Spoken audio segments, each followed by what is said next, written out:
A little early, it's a bit surprising. Business moves, now we enterprising. Switch it up, now we improvising. Go to get in the winter column. Whole squad been trained to go. All right, man, we got a great show lined up for you today. For those of you who don't know, Miami Dolphins have had an amazing history of kickers, long snappers, punters, and we're going to talk about that today. There's a really awesome camp that's going to be going down on Sunday, April 23rd, featuring Jason Sanders, the Miami Dolphins kicker, and it'll be hosted by Kornblue Kicking and Kornblue Snapping. And we're going to have Brandon Kornblue on here in a second, and he's going to tell us a little bit more about this camp, but just we're going to get into kind of everything when it comes to long snappers, punters, and the history of Miami Dolphins kickers, because we've had some pretty awesome kickers in our day. There was a whole movie based on Miami Dolphins kicking. Let's be real about it, okay? The laces were out. Maybe they weren't. Maybe they were. Without further ado, let me bring on the guest of the morning, ladies and gentlemen, Coach Brandon Kornblue. Good morning. How you doing, Coach? Good morning, Coach. Good. Good morning. Can you hear me all right? We can hear you just fine, man. I got Nando Talk on with me, myself, Stephen Daniels. Thank you for joining us on Clock Blockers this morning and taking time out of your day. I know you're a pretty busy guy. Absolutely. No, honored to be on.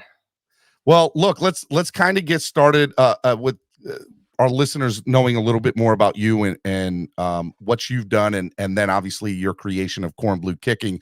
You yourself are a Division I kicker at University of Michigan, correct?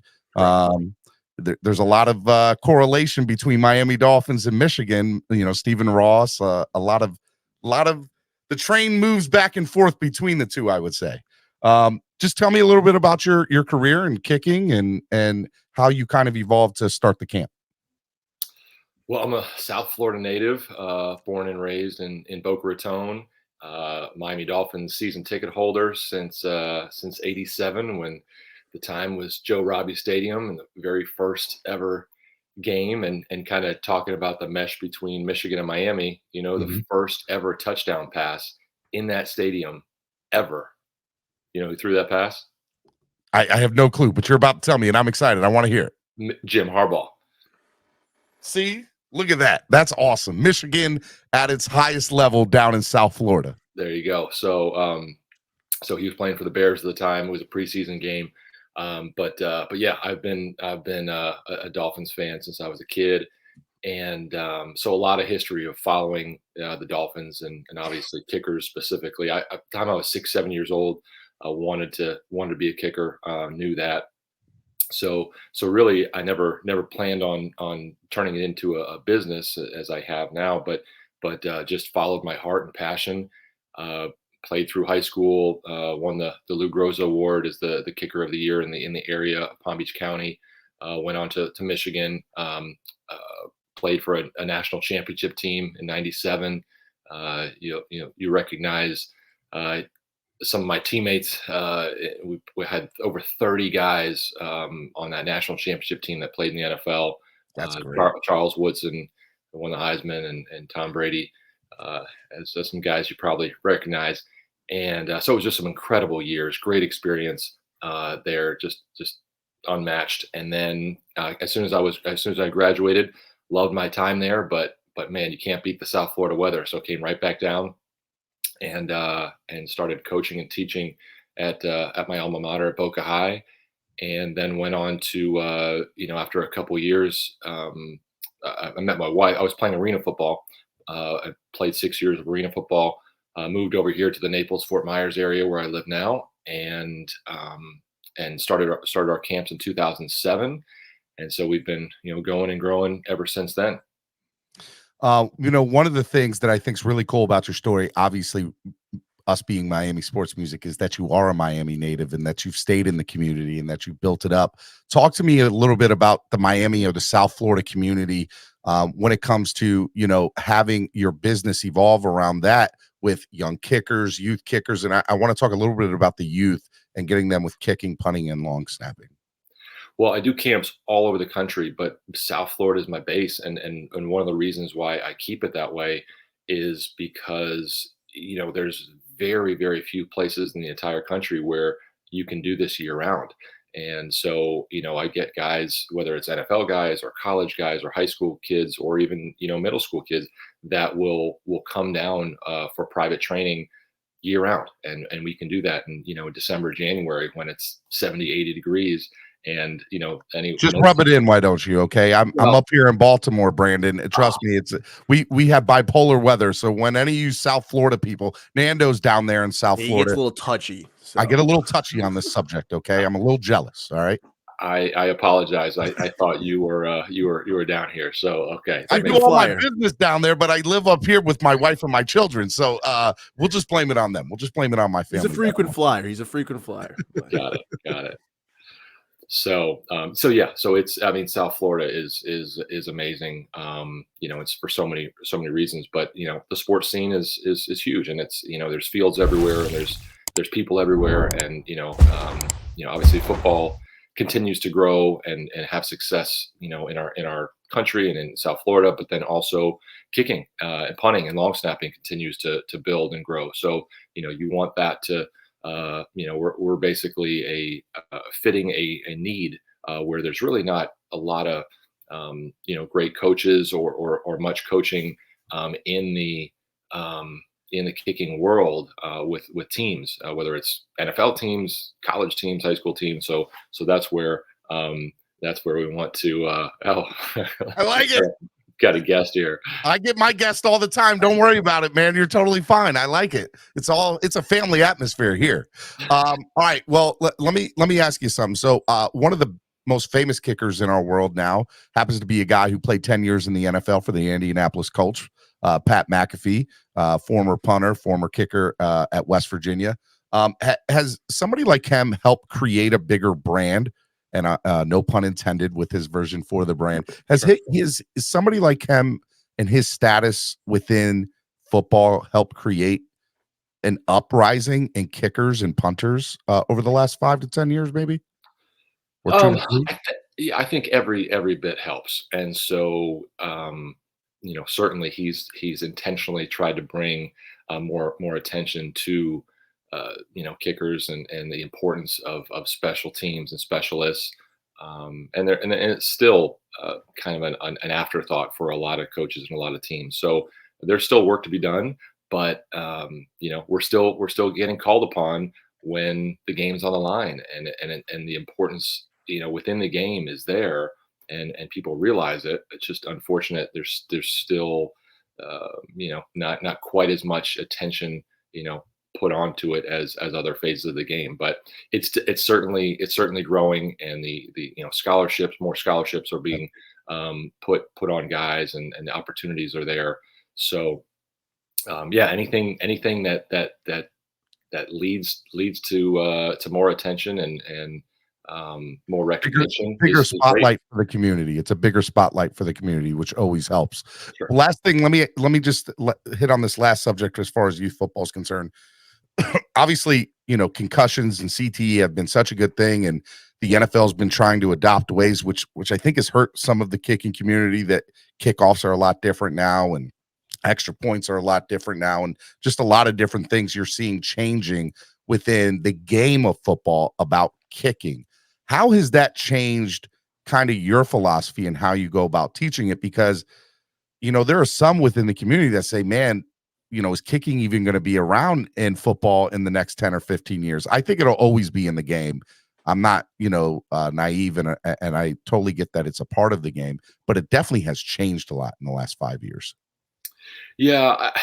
It's interesting how many rules continue to change, in the kicking game specifically. But like you said, it would be crazy to take kicking completely out. So whether if there are adjustments down the road, I'm not the one making those decisions, but it's just such a huge part of the game, and it always has been since the beginning. So I think from a concussion standpoint, I just think it's important. I have 3 boys on my own, and I just try to make it so that they're just hold them back, and they've wanted to play tackle football since they were little kids.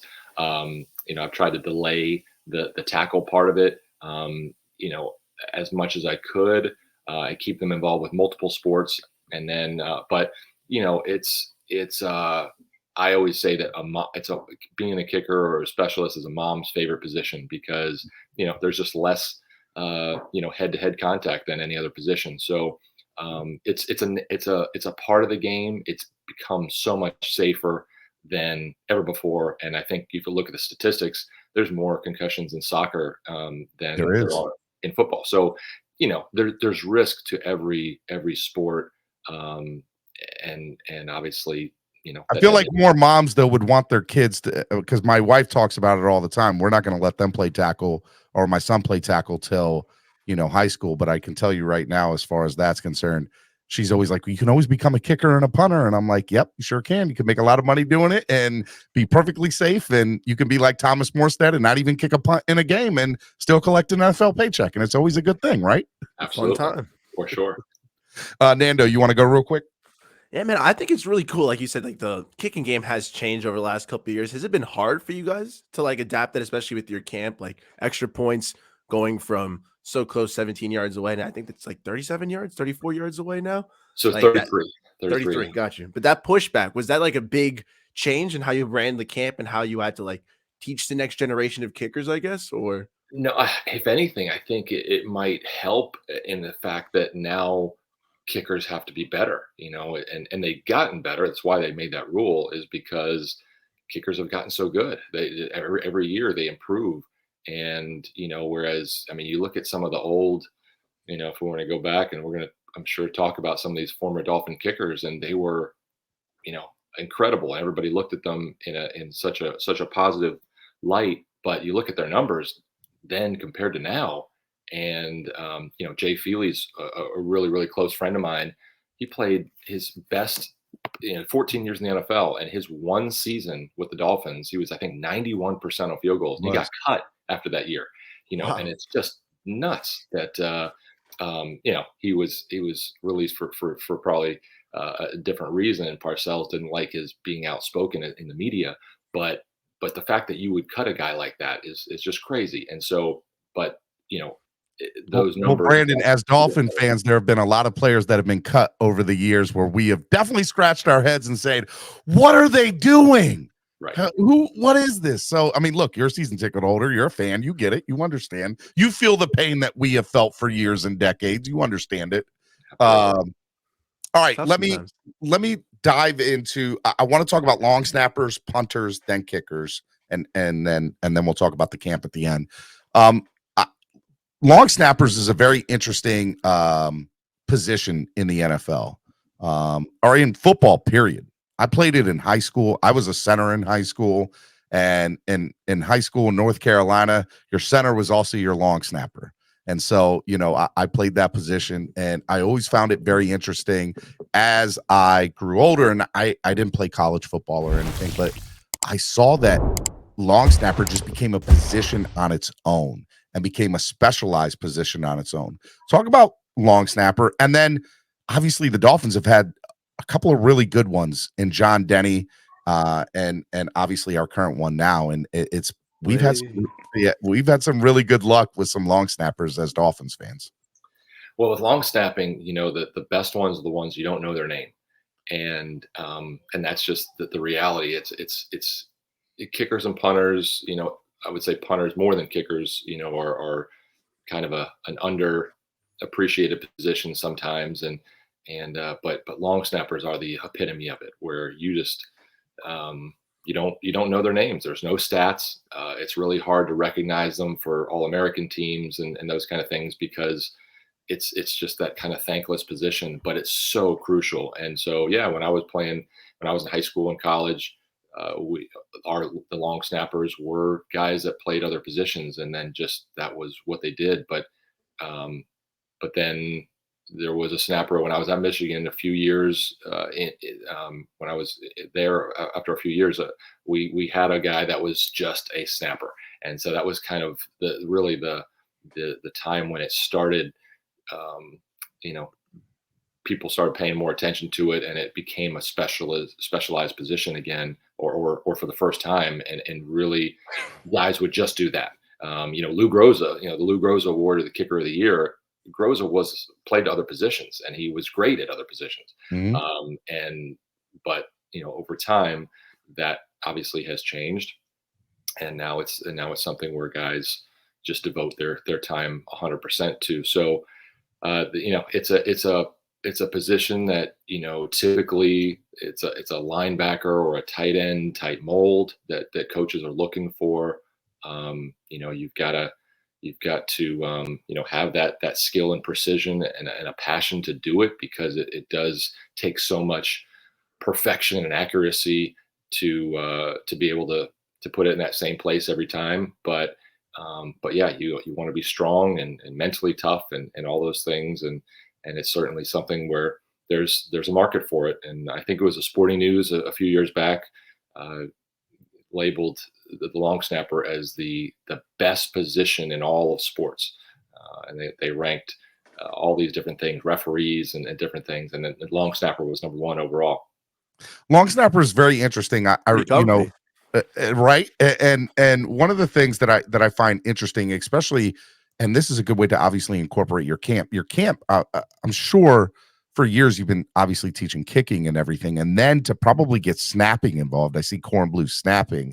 That's a totally different regimen on its own ordeal. I watched some of your videos on YouTube, and I saw guys taking weights and hiking weights or sliding weights down on the turf. I thought that was really cool. And there was just some, unique training methods that you're doing with these long snappers that, honestly, I never heard of a kicking school or a snapping school until Pat McAfee talked about, I was a punter in college, and then I said, yeah, I can kick. And he had to go down and go to Ken over in North Carolina and train with him and learn that horror deal in a kicking school, like a self-taught kicking school. And now it's a totally different thing. Somebody like you that has had a really great history in kicking and football over the years, snapping had to evolve into that program. So kind of talk about how snapping evolved into that program and the training regiment, because it's very unique and very interesting.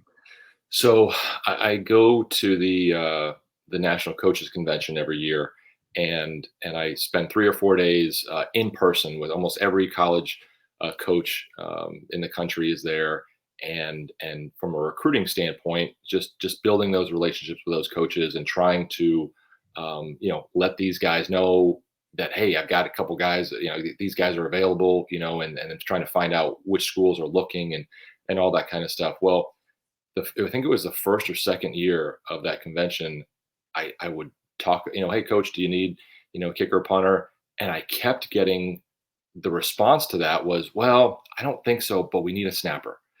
And so that's really just what I kept hearing that, repeatedly. And I just realized, what, that I've got to get into that world, because I was a kicker and a punter. I was not a snapper, but the three mesh together. When you look at, you watch an NFL team and you see, the different position groups, it's the kicker, punter, and snapper together. Those three guys are best of friends, and they need to be, because they spend all their time together and they have to be working as one unit. And without the timing, you can't operate at full efficiency. That's one of the reasons why the Baltimore Ravens are so good, and Justin Tucker, such a talented kicker, but he would not be what he is if the team didn't emphasize, and John Harbaugh is such a special teams focused guy, and he puts time and effort and resources and finances into making sure that unit is finding that flow and finding that, the tempo, and they try to keep everything consistent. And so it's something that I realized, man, coaches want it and need it. So I'm going to try to help. So I don't personally coach the snappers. I have coaches that I know and trust in different parts of the country that do that. And, and then we help train them, and we try to rank them and place them, in appropriate schools. That's awesome, man. Go ahead, Nando. How does that work when you're going to a new camp? And like you said, it's a lot of chemistry, timing, and you're bringing in these new kickers, these new snappers that haven't worked maybe together in the past. Is there ever like a little bit of a learning curve, maybe the first, maybe a couple reps, or? Yeah, I mean, I mean, again, that's why there's a difference, and it's something that you don't think that the average fan doesn't really think Yeah, about I've never that. thought But about that before. yeah, you're just like, oh well, it's that kicker missed a kick. Well, he maybe the holder, and the snapper just aren't in sync yet, and it does sometimes take time. So that's where, again, you start breaking things down, and you look at a team like the Ravens, who they have the same holder. They say the punter is a holder, and the same snapper and the same kicker, and it's year after year.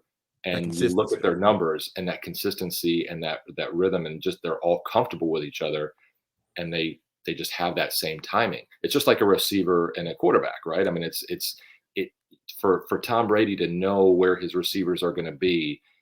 It just takes time and effort and practice, and that's why these guys, yeah, they can throw the ball well, they can catch the ball well, but are they on the same page with the timing? And that's, those split second of timing for a field goal. You need to be from snap to kick. It's about 1.3 seconds. And if it's 1.4, there's a great chance it's going to get blocked. So it's just so small, that margin for error in that window, that yeah, timing and continuity with all of it put together is crucial.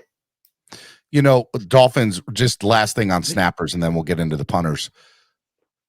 John Denny for years was here, and huge John Denny fan. And I never liked the way the Dolphins ended it with him, but I'm a huge John Denny fan. And Love for meeting no him. other reason than he was here for years, and he was very loyal to the team, and he was good, and he made Pro Bowls. He was excellent at what he did. And now we have Blake Ferguson, who I love too, and has a great podcast with his brother, who plays for that horrible team up north. But nonetheless, Blake is another great long snapper.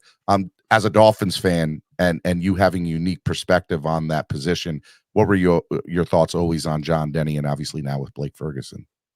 Yeah, I think for the average fan, what made both those guys so good is you don't know their names for the average fan, right? And it's really the life of a long snapper. So you get to, you know the diehard Dolphins fans know his name because he's been here so long, or he's been in Miami so long. But it's not because of anything that he was doing, stat wise on the field. It's the fact that he did his job every day, every game. And if it was a mistake, it was a very minor mistake. And you didn't have the ball, rolling on the ground or over the punter's head. Anything that was, going to be making the news, because when you're a long snapper, if you're on Sports Center, it's probably not a good thing. Nope. So, Not top 10 plays. no, exactly.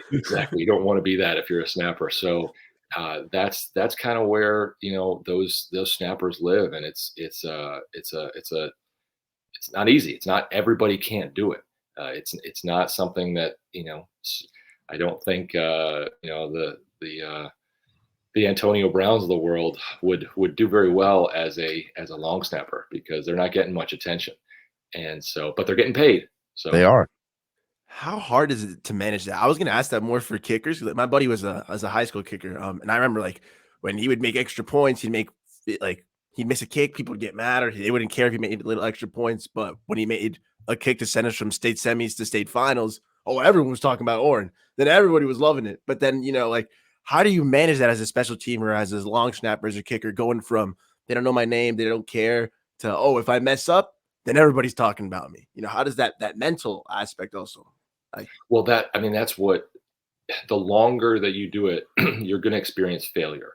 And so, but how you bounce back from that failure is really the key of whether you're going to continue to play and get opportunities or not. Because, the guys in the NFL, if you get to talk to them and meet them, and you see what they're like, those guys are laser focused. They're disciplined. They don't let things rattle them, and that's, the higher, the longer the better you are at that, the longer you're going to play, and the better chance that you're going to get more opportunities. If you unravel and you can't handle that pressure, yeah, it's your career is probably going to be cut short, sooner rather than later. just because, coaches see it, you can't perform, and it usually happens, you see it in practice before they even get to the game, that a guy's unraveling. But yeah, you have to be able to bounce back. And think about baseball players, they go 300 as a batting average. They fail 7 times out of 10, but And they're still make the Hall of Fame. Yeah. Still make the Hall of Fame. That's good. Right. That's good. right. So it's those things in sports that, the constant battling back, the Michael Jordans of missing those game-winning shots, but he keeps taking the shots and just having that mindset that, obviously not everybody has that. And so it does take a special individual to be to reach those highest levels at the craft, because it's not just the physical talent, it's also the mental and how you handle pressure, how you handle failures, and responding and keeping on getting up. Miami Sports Music's #1 Miami fan morning show, Clock Blockers, right here on the Miami Sports Music Podcast Network. It is Hot Take Tuesday. Nando Talk, myself, Stephen Daniels. We got special guest from Kornblue Kicking, Coach Brandon Kornblue. Let's kind of segue into the punters, and we'll go from long snapping to punters by saying that there was a time where backup quarterbacks were the guys that were holding the snap from the long punter for kicks.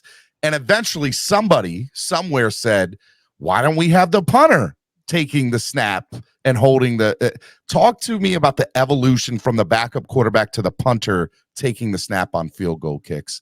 And obviously, there was a whole movie made out of it for the Miami Dolphins with Laces Out. So, we have a unique history as Dolphin fans with this. Absolutely. Yeah. I mean, that's one of the most quoted things that the kickers use in from movies. But my history, I get a lot of questions about my holder in college, Tom Brady. And so Cool. It's just a guy, some random guy, maybe you've heard of him. maybe it's he's done pretty well for himself. Yeah, but I mean, he was just an incredible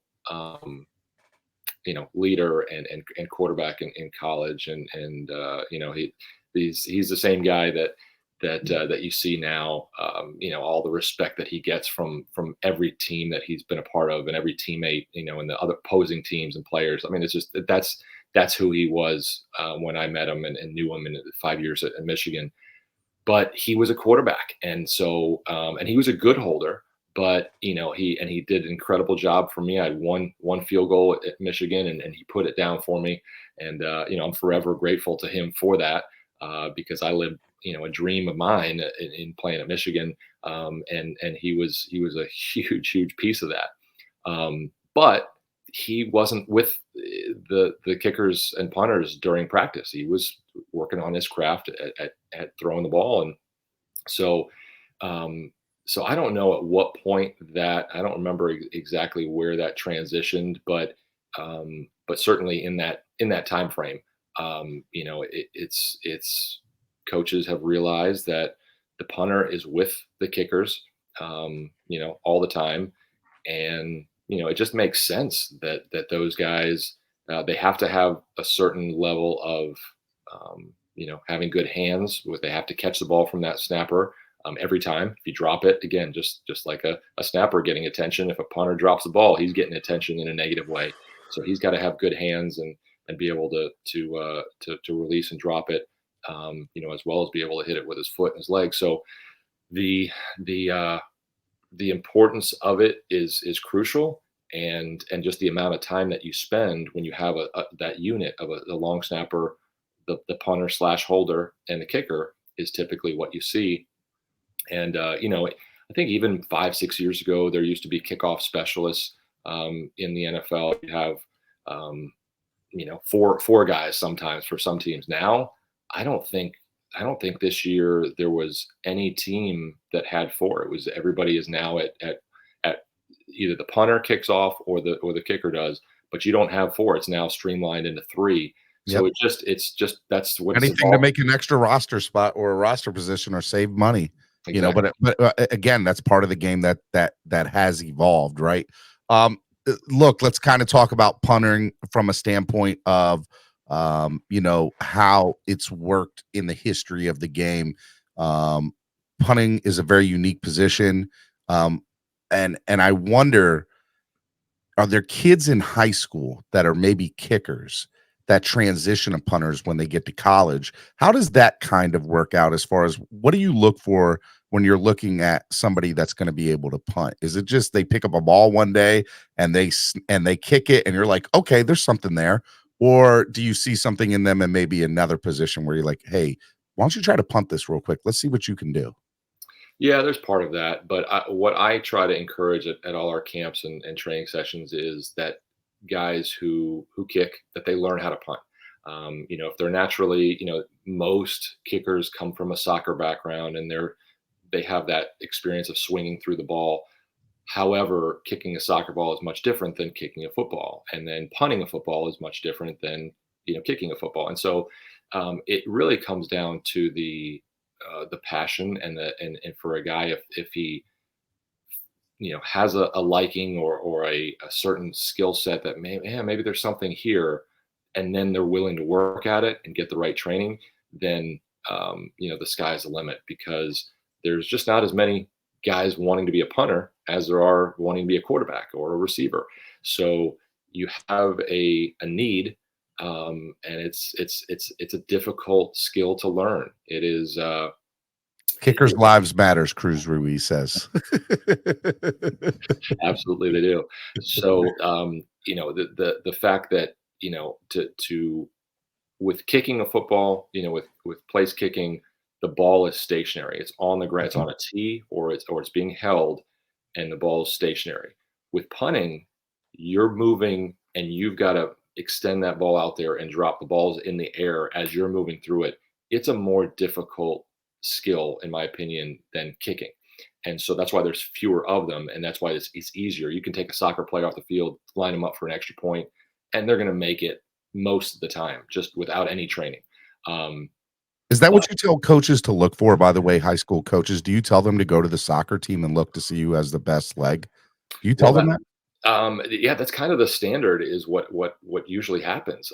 That's not what I tell them. It's just known as what you do. And when I was back and coaching at my alma mater, Boca High, that's what I did. The first guy that I ever got on a full scholarship to college, I realized, man, there's something here. I have a certain skill set at this. Our team I was losing our kicker, and I just went over to the soccer coach or kind of asked around the school, who do we think is the strongest leg on the soccer team? And I literally went and found out who the biggest leg was. This kid named Tony Cherovino, and Tony Cherovino. I like it. I like the name. Actively kicker right there. Recruited him to come out for football. And come on, man, let's go play this game called American football. It's awesome. Yeah. It's so much better than that other football you might be used to playing. Well, Nando's a big soccer fan, and I give him crap for it all the time. Yeah, but got him. He worked really hard, and he was a pain in my butt. But he was a typical kicker. Just, oh man, I have so many stories. But we got him a full scholarship to UConn, and had a great career there. And he's a South Florida guy now. He's a huge Dolphins fan. Hopefully he'll be listening to this podcast here. Say his name one more time. Tony Cherovino. Tony Cherovino, man. Welcome to the family. I love the name. Out. Sorry. All right, let's talk about some Dolphins punters real quick in the past. And I appreciate you taking your time. I know that you've never had a conversation this long on a podcast about kicking. You can tell me that's the truth, right? Well, typically once, not usually. Most are 10 to 15 minutes, but no, I apologize, Brandon. I said you'll just be up here for a half hour. We have surpassed that at this point now. I apologize. You're good. It's all fine. All right, so Dolphins. Steven, most kickers have soccer cleats, right? Like that's what I've seen, at least. Like they have like the bright colored cleat. Like I assume that's from their soccer background, or is that more of like there's not really football kicking cleats? It's the way the shoe fits around your foot. That's the way soccer cleats are made. So if you notice, I would say on the majority of college NFL kickers, you'll see the soccer shoe on the kicking foot, but you'll see a football shoe on the plant foot. Yeah, I noticed like the little Mercurials, How like do the they? little like How Addy do? Zeros, and How then does that like not they have the hurt them in little cold weather buckley too. games? How does that not hurt them in like just? I feel like running up to a kick. It looks so cool. It's got to change their, how they go about things. No, it's, I mean, ultimately that both shoes fit your foot well, and they're broken in.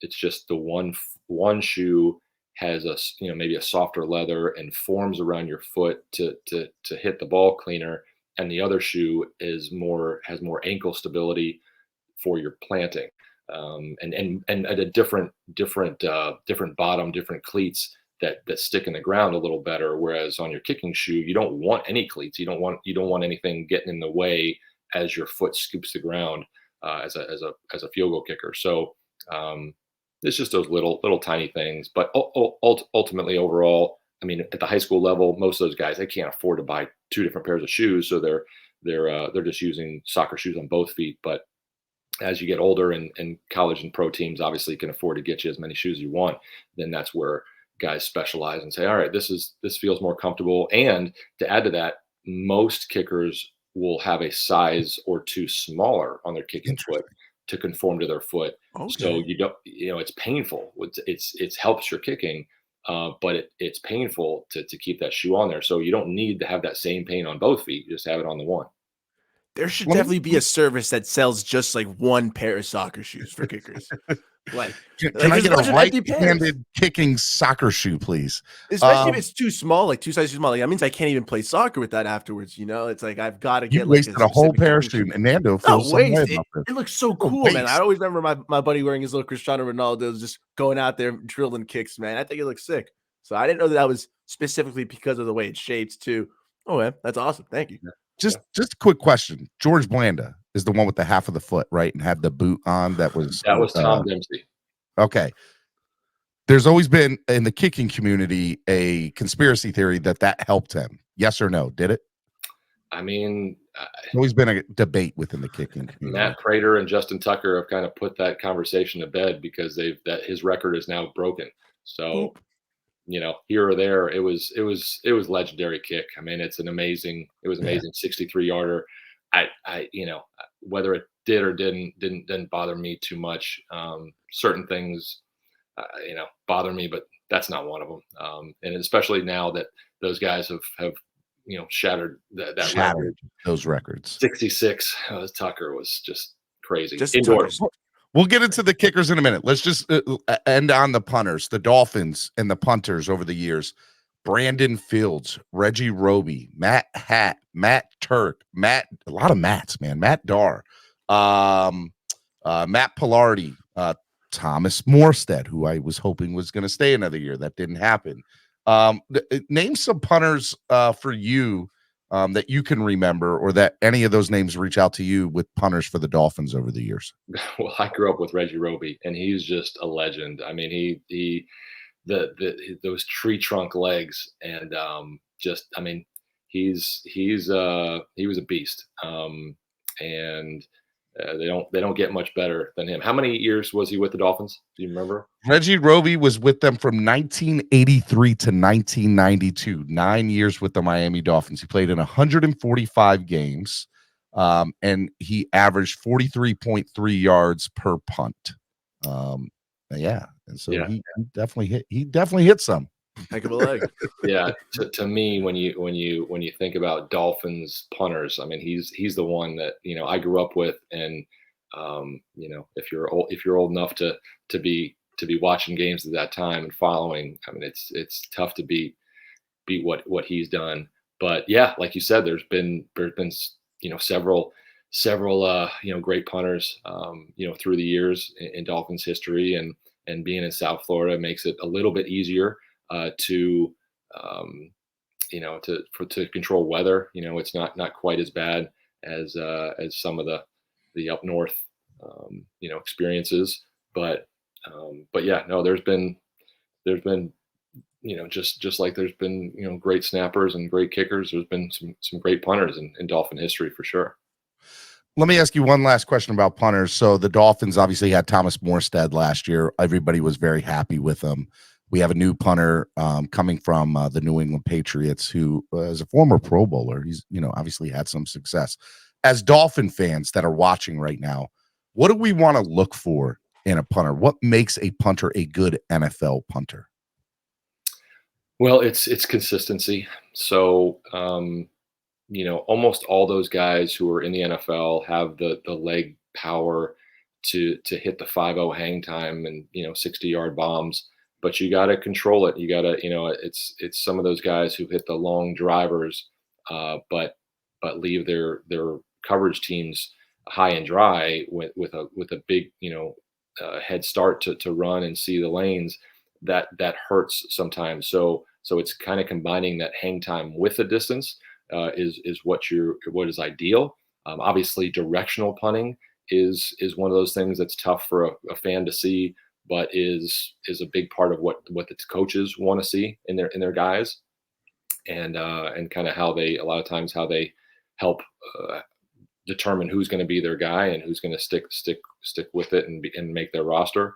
But yeah, Jake Bailey's a super talented guy. Quinn Nordine is one of the guys that's I've worked with as close as anybody over the years. He was with the Patriots the last 2 years, and he just raves about the natural talent that Bailey has. So Dolphin fans should be excited to that hear Bailey's that, here yes. and not be as upset that Morstead left us to go to that stupid green team up north.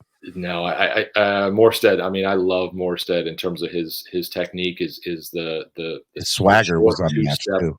The short two-step approach that he uses is the same one that I really that I used and that I encourage guys to use. It's so efficient. But I think Bailey, has as much talent as anybody. So and it's going to be interesting is because he's been expected to do kickoffs for the Patriots because Nick Folk is older and doesn't have the kickoff leg. So he's been expected to punt and do kickoffs. With Jason Sanders, I don't know that he's going to have to kick off because Sanders is as good as anybody with kickoff. So one less thing he has to do. It might take something off his plate, allow him to focus strictly on his punting, and it could get him back to the status that he's capable of. All right, let's get into, obviously the most famous reason for yourself and how it all started, and that's kickers, field goal kickers, man. Let's get into that. The idea of field goal kicking throughout the years has been very interesting. One of the most unique, fun things that I've ever seen on a football field is Doug Flutie doing, what is it called? The drop kick to kick a field goal. He's the last person in the NFL to ever do that.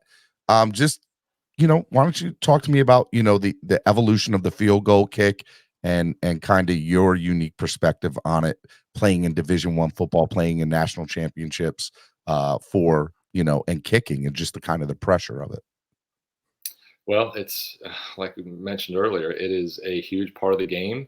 When you think about the big Super Bowl moments or clutch moments at the end of so many classic games over the years, it's field goal kicking is part of the story. And whether it's a make or a miss like Scott Norwood, with the Bills, I mean, it's just it makes everybody just excited to watch, and and then everybody, all the average fan wants to say, oh, I can make that, and goes out, and if he tries to do it, it's a lot. The average fan, the average NFL football player wants to do it. Chad Ochocinco, Ndamukong Suh, they all want to kick field goals. Well, those two guys can do it. Those guys are just freaks where they have the ability to line up next to an NFL kicker and compete.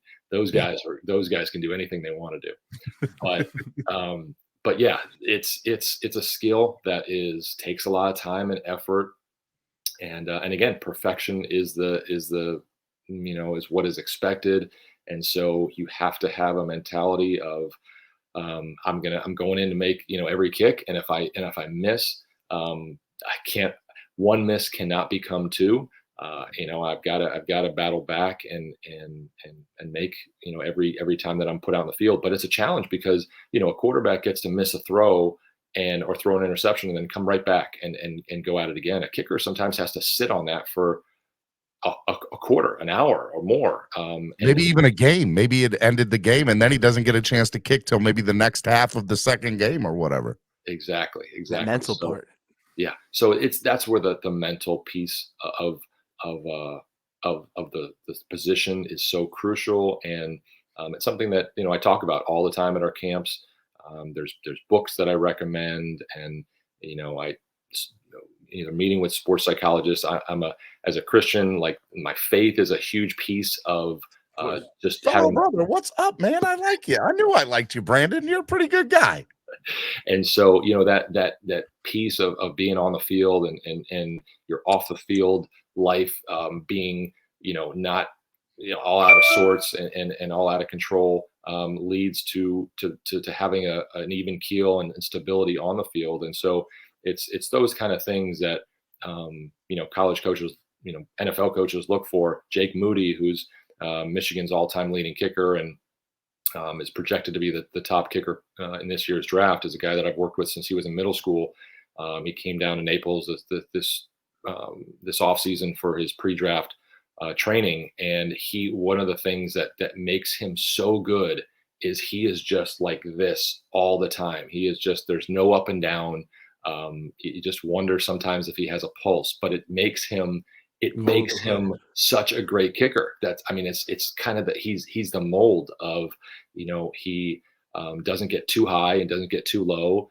And that's what you want, because, it's you got to have a certain level of, aggression or adrenaline to go out there and do your thing. But if it's too high, it doesn't work. It's like and golf is the best analogy, where, it's the same kind of swing as a golfer. Like you want to, Tiger Woods, man, he rips the ball, but if he gets too emotional sometimes, that can play into effect, just absolutely. like with anything. I live up here in Baltimore and have had the pleasure of going to as a special guest to a Baltimore Ravens training camp about 3 years ago. And I went out and I went for the sole reason to go see Justin Tucker do kicking drills. And let me tell you, I've watched football my entire life. It is him doing kicking drills was one of the most impressive things I've ever seen on a football He's a field. monster. He started with 40 yards, 50 yards, 60 yards, 70 yards, and even tried to go 80 yards for a field goal. And I was blown away. And every time he would take 5 yards back, because he would do it within 5-yard increments, the crowd would get crazier and crazier. And this is at a training camp. And he was the star of the show. Mm-hmm. And it's still one of the most impressive things I've ever seen on a football field. And he just, I'm going to be honest, I think Justin Tucker is the best kicker to ever play. And I don't know if you agree or disagree, but tell me your thoughts about, just kind of that and Justin Tucker, because he's unreal and unmatched. Yeah, to me, in terms of the Hall of Fame of kickers, you got Justin Tucker and you've got Adam Vinatieri. Vinatieri obviously had all those clutch kicks that just are tough. He's got big name kicks, right? And by the way, Pat McAfee would probably kill me if I said Justin Tucker or to Adam Vinatieri, but to me, Justin Tucker, the kicks he's made, granted, they're not as many big time kicks in Super Bowls. I agree with that, but that's because of the team. That's not due to him. And so, yeah, he is just unbelievable. The career he's had. I met him when he was at University of Texas, and he had the talent, but man, he has turned it up several notches. And to me, he's those two are the top two. That deserve to be on the Mount Rushmore of kickers. But it takes work, and that that kind of mentality that he has, where he's good at so many things. I mean, he's an opera singer, and he's got different things that he's unreal, excels unreal. But he as a kicker, great chicken commercials up here too. Just so you know, he does great chicken commercials. I haven't seen those. You should look them up in terms on of the internet. They're really good. in terms of pushing the brand, we talked about McAfee earlier. Would you say a guy like Justin Tucker, who like my buddy's a Ravens season ticket holder, he has a Justin Tucker jersey. Like he has a Lamar Jackson jersey and a Justin Tucker jersey. And he goes on and off. Like a guy like that, does that really go further to push the brand? Say like, I want to be like Justin Tucker. Like I want my jersey being worn as a kicker. Absolutely. I mean, personally, growing up, I had a Pete Stanovich jersey. But I had to, and that's what I wore to games, but I had to make How that did you get custom. that? So I had to make it Custom, custom. You know, probably. you buy the jersey and you have the nameplate, you know, put on, you know, the custom. But they weren't selling the Stanovich jerseys on the racks. They sell Justin Tucker They jerseys sell on those the Tucker racks. jerseys.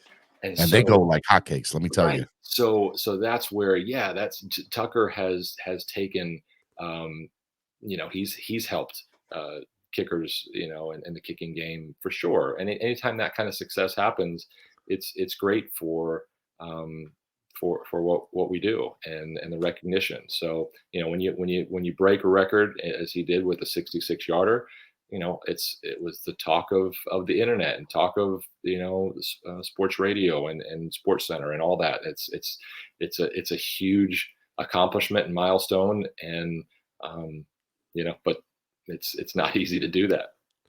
Breaking 65, is that possible? You know, like getting further than that. Like, how is there like a limit on how far kicking will end up getting? Like, will we see a 70-yarder in 20 years? I don't know. I think eventually you'll see a 70. Yeah, almost. Wow. I would say almost every NFL kicker on good conditions on a good day can hit a 70-yard field goal. Really? Justin Tucker can, no doubt. Seen it. Oh yeah, definitely could do it. Absolutely. I mean, it cleared by 3 or 4 yards, if not 5. 66-yarder was indoors. There was no wind, no elevation. It was in Detroit.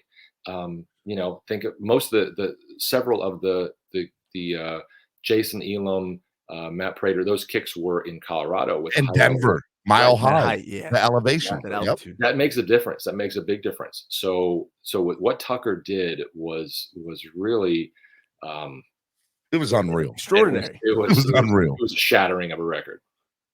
That's what I'm saying. Like, I can't see getting to 65 or even to 70. But if you're saying it's possible, like, I would love to see that almost as much as I would love to see a Hail Mary. Like seeing a 70-yard field goal in a game, to me, like I'm getting goosebumps right now. Like that'd be insane to watch. Win a game too. To win a game, 70-yarder to win a game. I mean, that'd be the only situation all where day. you're giving someone a 70-yard field goal. It has to be a game-winning situation. It's not like it's second quarter. Like, yo, let's kick this thing, baby. Let's win the game. All right, let's talk about Miami Dolphins' long tenured kickers. They've had some amazing kickers over the years. 1972, undefeated, Gary Yepremian. He couldn't throw a ball for anything, and it's because of him we couldn't have the 17-0 and 17-0 Super Bowl. Okay, I blame it all on European, but you know it started out with him. He was the leading kicker for our franchise up until Pete came into the NFL, and obviously, you know, he took over and became the leading kicker. And then there's this guy named Olindo Mare, who he is my favorite and will forever be my favorite Dolphins kicker. Absolutely loved him. And then he became the all-time leading scorer for the Miami Dolphins. And I loved Olindo Mare. I remember watching Sunday night and Monday night football games, and Hen just, I mean, to me, he was unmatched. For me, there was a while Olindo might have been the best kicker in the game, in my personal opinion. And maybe that's biased, but that's how I believe. And then we've had some, you know, really other good kickers, you know, throughout the years, some that were here for a year, some that were here for a couple of years, right? Olindo Mare, Caleb Sturgis, you know, and just kind of going down. We've had Shane Graham come through our doors here. Even Wes Welker kicked a field goal in his heyday here. I want to get to Jason last, so I'll leave Jason last. But give me your thoughts about the evolution of Miami Dolphins kickers throughout the years. Yeah, I mean, I grew up. I think Uwe von Schamann was the kicker when I first started following the Dolphins, and then you have Fuad Revez and obviously Stanovich and Mare. I mean, these guys are really some of the best. And Dolphins.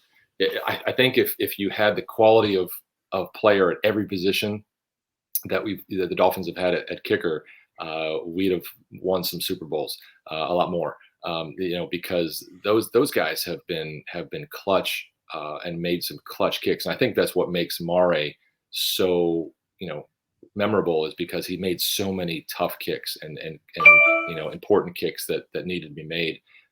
And so that's what if you can make those when it counts, you're going to keep your job a lot longer. And those guys, had kicked a long time, and just made a lot of great memories for Dolphins fans. But yeah, growing up, Stanovich was the guy that I wanted to be like, and he was just incredible talent. And what's unique about him is that when he was in college, he played soccer and football. He at Indiana, he was doing both. Dang. Which is I think he was probably the last guy to do that. But flying back and forth, because soccer, he was that good that the soccer team was like, yes, we will do whatever we need to do to have you, and the football team was like, yes, wherever you need to go, just make sure you're here during the games to kick. Yeah, they're overlapping seasons, right? Yeah, it's the same season, so they would literally be flying from soccer games to football games, and and those kind of things. So, but yeah, he was as a Dolphin, he was my favorite. And so when I won the Groza Award when I was in high school, he was on stage there with Lou Groza. What up? That's pretty cool. That probably made oh my goodness, it was an incredible experience. One thing that I kind of want to talk about before we get into Jason Sanders is the respect that kickers get in the NFL, from a GM and pay standpoint to they sometimes get very easily replaced because of the Jay Feely situation. What are your thoughts about the respect that kickers get from fans, from organizations, and from a pay standpoint? And if you could address kind of all three of those. Repeat the three. Fans, GMs, and pay. Well, pay, to start with that, I mean, pay is starting to get a little more respect. You've got finally, I think at least 4 or 5 guys that have 20 million plus contracts, and Sanders being one of them. You've got the punters and long snappers aren't quite at the same respect level, but they're getting there. John Denny got cut because he was asking allegedly for too much. There was nothing wrong with his game. He was still doing it at a high level, if not one of the best. Right. Yeah. So, the respect factor is I mean, that when the pay starts going up like that, that's where you see the respect. But obviously we're not getting the $250 million contracts that these quarterbacks are getting. Nor will you ever, probably. Unfortunately, but we're working towards that. Maybe we get those 70, 80-yard field goals. Maybe we'll hey man, that might happen. Well, what about a GM perspective, right? I feel like kickers are very easily replaced in the NFL. And usually it's because of pay, right? Oh, I can save $3 million here. I can bring in a new young kicker. But what they're not realizing is somebody, I don't know if we'll ever see a Matt Bryan again in the NFL, where he kicked for 20 years. I don't think I'll see long tenured kickers anymore. I feel like GMs go through them a little bit quicker than we're used to seeing. Well, certainly there is a quick trigger on when guys fail. But when you look at somebody like Daniel Carlson, he was drafted, I think, in the 4th or 5th round by the Vikings a few years ago. Mm-hmm. And he struggled in his very first game, missed, I think, 3 field goals, and they cut him. Well, if you look at his numbers now and what he's done with the Raiders, he's been incredible. And that lack of patience, after they put a significant draft pick on him and give him one game, it to me, it shows what the current status and state of coaches and GMs is. They don't understand kicking. They don't understand really what to look for, which is why our camps exist, is because when colleges are looking to recruit, they don't have somebody on their staff most of the time that really understands a position. And so they look for help in that process.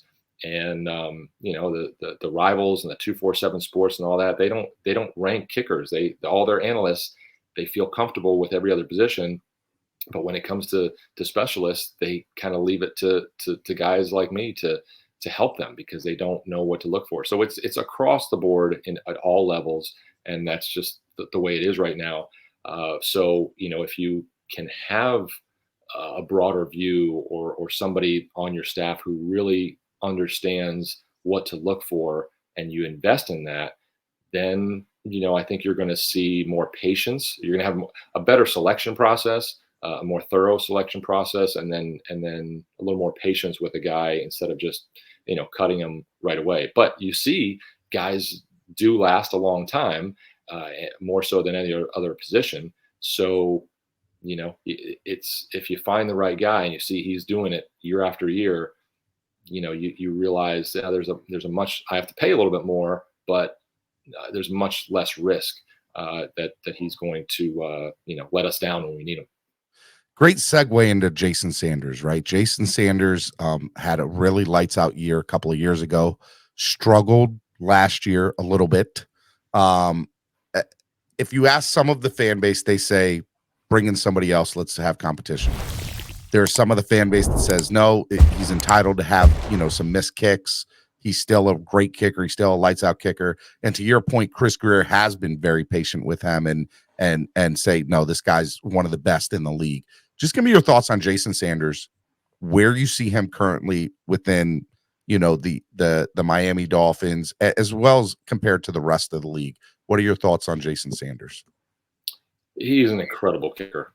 He's one of those guys. When I talk about that mindset that Jake Moody has, he's got that kind of mindset where he's just really, just kind of quiet, personality, and but his family, he's got a military background with his family, and that's the mindset. Like I could see him, being a sniper, in a war. Like, I mean, he just has that mentality. Like, he's just going to lock in, and nothing's going to phase him and bother him. Laser focused. Yeah. Just that focus and that mentality and the confidence. It's just a very quiet confidence that he's the best, but not obnoxious. Like, you're not going to meet him and people, when he comes over here to train with me, the guy at the field, the security guard, doesn't know who he is. And it's just,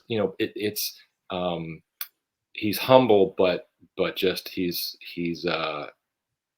in my opinion one of the best. And so he's paid like one of the best, because I think he is. And so, every kicker has a little bit of ups and downs, but we talked about it already, the importance of the operation. And so when you look at the influx or the change in snapper and holder, that makes a difference. And you may not think that it's that, but when it's not like when he's missed by a lot, right? I mean, it's just just inches here and there. And so, but again, when you don't have the same holder, the same snapper, and that's not necessarily a priority for a GM. I mean, hopefully it is, but sometimes it's not. Then that can affect the results of a kicker. And so that's where I always use that analogy of the Ravens is Tucker is an incredible kicker, but he has the support and he has that continuity and that confidence built up because everything else is all working together. And he's got, he had Sam Cock for years, holding for him, and that was we're on our very third hold in 3 years, right? Like, because we don't have Morstead now, so we're switching again. Correct, right, and so that I think has to play into the equation of, like, that's not fair to him to expect the same. I mean, obviously they're going to expect him to be as good as he ever has been, and he's doing everything in his part, and you're not going to hear him complain about it. You're not going to ever hear him say anything contrary to even to me. Like, he doesn't even share that with me. I'm sharing more about what I see and know than anything he's ever said to me about that. He's never complained about the holder, but it's just the reality is when you have experience and how things work, and you see the teams that are doing the best, that's just something that I think is for a fan or a coach, you have to take that into consideration. But as a kicker, a field goal kicker, a kickoff guy, I mean, I just love working with him because he is just has that perfection, and that desire to be the best, and wants to be the best in the league, and isn't going to be satisfied until he makes every kick, and even then he's going to find something. But he's a super hard worker, and I think the Dolphins are very fortunate to have him. I concur with that statement, and I think Nando does too. We're both big Jason Sanders guys. We've talked about it behind closed doors about kicking and everything, and there are some in this community. Yeah, well, you're a big soccer guy, Nando, so he has an appreciation for kickers. But there are some in the community that have kind of expressed some of what you just said, and trying to get that out to the fans and say, "Hey, hold up, we got a great kicker here. What we need to take into account is some of these other moving factors with it." And that's kind of where this comes into play. And so you're right. I think at the end of the day, it comes down to results and what you are going to be able to accomplish. And we're in a Super Bowl window right now. You're a Dolphins fan. Do you think that this team is Super Bowl capable? Are you excited for this team? Well, I'm excited about the kicker. I'm a huge Jason Sanders fan. So when you look at what happened last year at the end of the year, I mean, even though it wasn't his best season, he came through. He did. At the he end, came alive. Yes, he did. It was honestly, man, that was awesome. Being at the stadium, like the last week, seeing him stepping up against the Jets, start hitting kicks. Like me and the buddies were just grabbing each other, just like, let's go. He's back. He's here, man. And that's what you want to see. Like at the end of the day, like it is tough for kickers, like that mentality, but I still trust in Jason Sanders. Like there's still that faith. You see that he's a hard worker. Like as a Dolphins fan, I think that's all you want to hear. A guy who's dedicated to his craft, laser focused, and is willing to commit to getting back to that form because he thinks he's the best.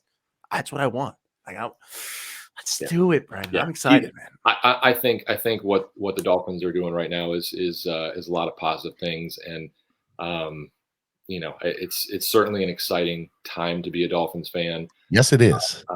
But yeah, to answer your question, in terms of the excitement for me, I thought the question was going to be, is at the kicking position, are they ready to make a playoff run? In my opinion, I mean, Sanders is one of those guys that I would put all my money down for a kick that need to be made. Like he just has that mentality. Like I don't care what the situation is. I like it. Give me the shot. And so that's the kind of. I had to play the air horn for that one. That had to go on the air horn. He had to put on a field goal, baby. 70-yard field goal for Jason Sanders incoming. I like it, man. All right. Number one, you are absolutely amazing and a GOAT for hanging out with us as long as you did. I apologize. I want to be respectful of your time, and you hung out with us for over an hour today. You were absolutely amazing. Thank you so much for coming on. You were great, man. We loved it. We had such a good time. There's before we go, I want you to talk about the free camp that is coming up on Sunday and anything else that Kornblue Kicking might be a part of, or how to get in contact with you. Yeah, just our website, kornbluekicking.com is where you go for information. Or I'm very active on Twitter and Instagram, so you can get the latest updates there. Just at Kornblue Kicking for both Twitter and Instagram. But in terms of the camp, yeah, it's for middle school, high school guys that have never been to our camps before, never been introduced to our approach and how we do things, and just want to meet me and some of our coaches. Obviously, meeting Jason Sanders is a nice little bonus. But that it is. But yeah, it's a free opportunity to kind of get introduced to us and get some tips. But if you're serious about it, whether no matter what level you are, you got to get the right training. And so we do that. We provide that for guys all over the country. That was my next thing. We have people that watch from all over the country. If they have, children in middle school or in high school, or maybe even, smaller than that, or younger than that, what is the best? Like, could they get in contact with you, and you might know somebody in that area that they can get in contact with? Absolutely, yeah. So I like I said, I travel around the country. I was in Atlanta on Sunday, had a camp there. We do these camps year round, different parts of the country, and then I have coaches that are in different parts of the country that depending on where you live, that we can turn you on to, and guys that we know and trust, and there's it's something that you if you want to do it, you got to get the right training. And so being in South Florida, for families or parents that may be in other parts of the country up north, come on down to South Florida any time of year. It's the place to be. Summer's a little hot, but winter, man, it's perfect. So, vacation. Thank you, Brandon. Again, thank you. That's how you leave it. I appreciate it, bud. Just sticking the knife in me. I appreciate it, man.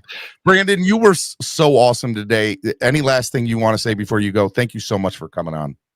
Yeah, no, I appreciate you having me on, and it was fun. It's always fun talking specialists, and I wish more more in the media or more coaches would give us kickers a little more time, to take over an hour to talk about specialists. Man, that puts you on another level too. Let's go. Appreciate that, man. Thank you. I will say there are some great YouTubers that are in the chat watching. You might be getting another holler about coming on a couple more podcasts, man. I'm available. I love talking kicking. It only helps the specialists everywhere. All right, ladies and gentlemen, Brandon Kornblue. I'll say that 5 times fast. Thank you for coming on again. Thank you so much. And we hope to talk to you more as the season progresses and we make this Super Bowl run and Jason Sanders makes some game-winning kicks. We'll bring you back on, man. You mind if I ask you another question before you leave, though? Yeah. I've had a kicking question for like 10 years with my buddies. Okay. And so we started talking about 70, 80-yard field goals. Okay.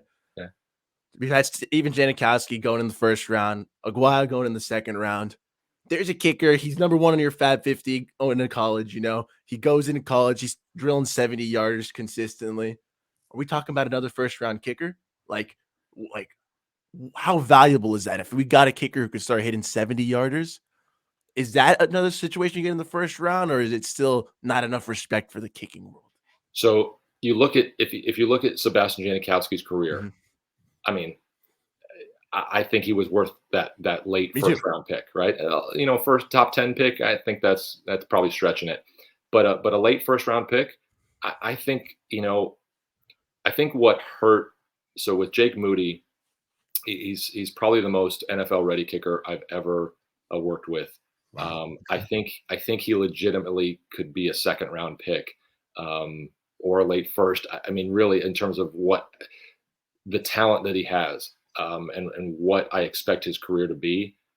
However, with what happened with Aguayo, when you're that high of a pick, the expectations are through the roof. So if you miss a couple kicks, everybody's freaking out, and I think it makes things difficult just because of the expectations and what the pressure. Mental game with that. It's a mental warfare with it. And to be Absolutely. fair, and so it's not just the pressure on the kicker; it's the pressure on the organization. They got to figure out, he has to make this every kick, and he has to be a Pro Bowler right now. And you don't expect that for every the other positions that are drafted in the first or second round, but that's just the nature of it. And we're getting closer to where we want to be, but yeah, I could see at some point, certainly a second round, and again, and maybe I think we'll eventually get to a late first round pick again. But it worked for Janikowski. I mean, you look at his career. I mean, that was a great pick that worked out, I think, pretty well for that franchise.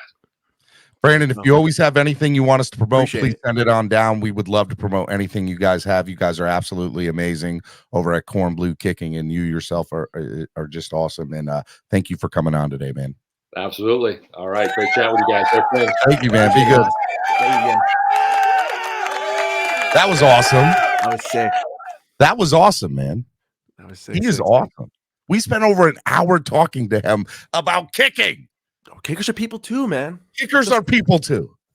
Miami Sports Music's #1 Miami fan morning show, Clock Blockers, right here on the Miami Sports Music Podcast Network. One of the things for me that I kind of, I just want to, I don't want to walk away from this yet. I think I walked away from this interview is, at least from a Dolphin standpoint, the Jason Sanders ordeal, is that, look, you're right. 3 punters in 3 years. That means 3 holders in 3 years. And that makes a difference with Jason Sanders and his kicking. That's one.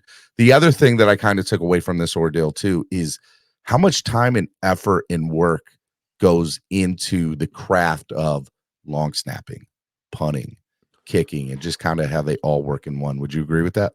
Long snapping was the big eye opener for me. Obviously I've had a friend who's a kicker, so I've gotten a little bit of that more experience. Punting, I assume, was similar level of dedication, but I never thought about the long snapper and like the time and effort they have to put in. Like if we talk about kicking and punting being a thankless position that is super important, but doesn't get enough credit and love, long snapping, man, like we're probably the only fan base who actually appreciated John Denny and like appreciated the Blake Fergusons of the world, appreciated our long snappers. And I was upset when John Denny left, man. I was extra glad. Upset. I'm extra glad that like we said, like maybe the average fan doesn't know, which is a good thing. But us diehard fans that we know him, I kind of like that we gave them the respect and credit that maybe other teams didn't. There we go, man. They deserve more love. They have put in so much work, Steven. One of the things that I think is interesting too, I brought up the Pat McAfee question for a reason. I think Pat McAfee has obviously opened an eye to special teams around the NFL. And now you see the Ferguson brothers having their own podcast. And so it's really cool that there's 2 long snappers in the NFL that have their own podcast. And by the way, it's a hit podcast. You guys should go check it out. But it's got great personalities, man. They do, right? And so, and that's kind of, and they're important to the strategy or winning or losing a football game. And so, you got to realize how important they are. And, the other thing that I think is the evolution of special teams, right? Backup quarterbacks. Tom Brady held for him for 5 years in college football. He never would have got that if it had been a few years later because the punter would have been his holder. Oh, could you imagine if he had stepped on his hand?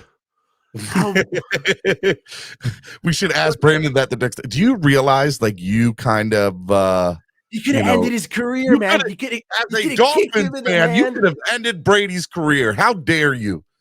And now we had to deal with him for 20 years. It's all Brandon's fault. Man. As a Dolphins fan, would you have gone back? As a Dolphins fan, would you have gone back in time and stepped on his hand to save the Fins? The question we asked Brandon. Hang on it. Man, we missed that one. That's a miss.